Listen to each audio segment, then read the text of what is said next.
Hello friends, welcome or welcome back to my channel. In today's video I will be setting up a summer watercolor palette for landscape painting.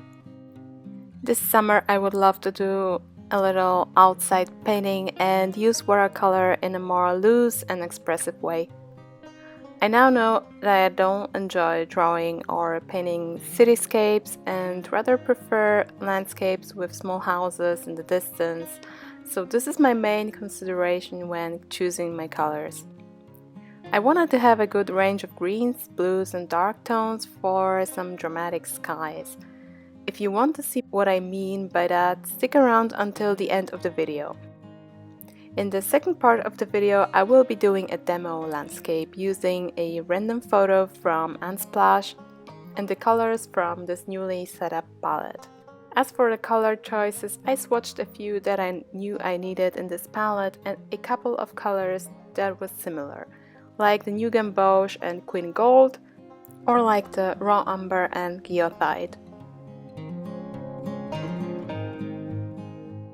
Swatching them side by side is helpful to see if you prefer a more granulating or smooth version, or maybe a more transparent one. In these kinds of landscapes, I prefer granulating colors as they add more natural looking texture and will be less likely to overwork the painting.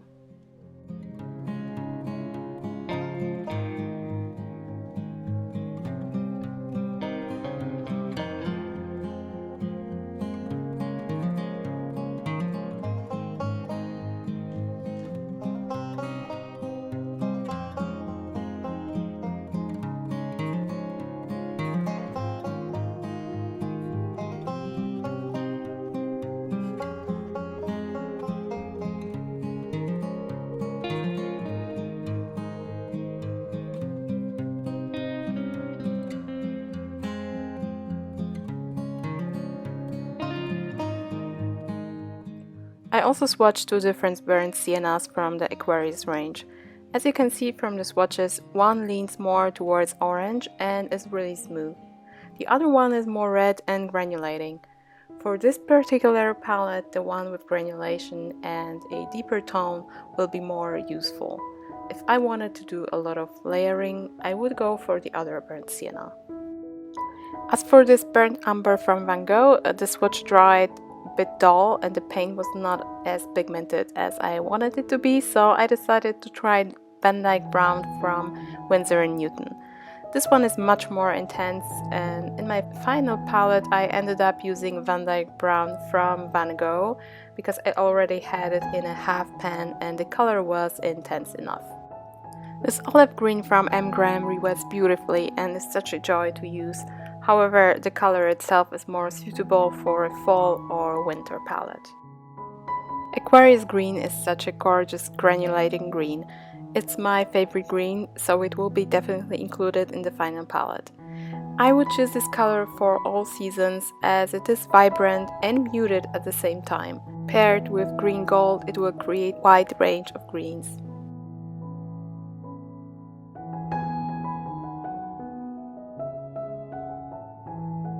Desert green from Schmincke is a very unique color, heavily granulating and beautiful for a winter palette, so I decided to leave it out of the summer palette. The next four colors are mainly for skies and shadows, and for that I chose granulating pigments that would look great in washes.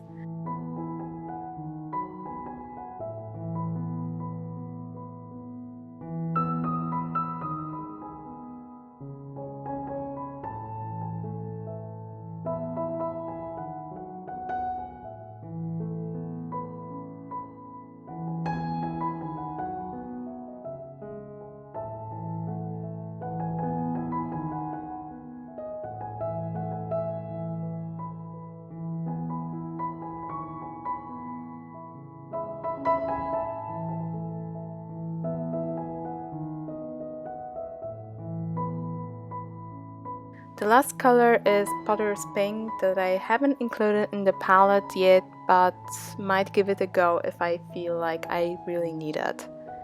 I also left out Green Apatite Genuine because I wanted to keep this palette really simple and limited. I don't want to have too many choices when I need to paint quickly. Later I tried mixing the colors together to see what kind of colors I could get with this limited palette. I ended up adding Mars Red from Roman Szmal because I needed a muted red tone for buildings.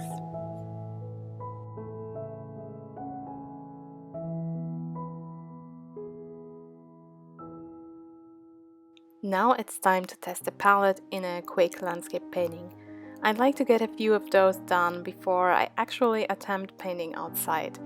It will be a good practice in mixing colors, working quickly, and testing if I'm not missing any essential colors. I'm experimenting with a more loose and expressive style in my painting practice right now, so I decided to do most of this landscape wet on wet. I'm using a hand-bound sketchbook with Fabriano Artistico paper. It's a really good paper, but I do prefer Arches and will be using it for my next sketchbook. I will now let you enjoy the process. If you have any questions or requests for future videos, you can leave them in the comments below the video.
I hope you have enjoyed this video.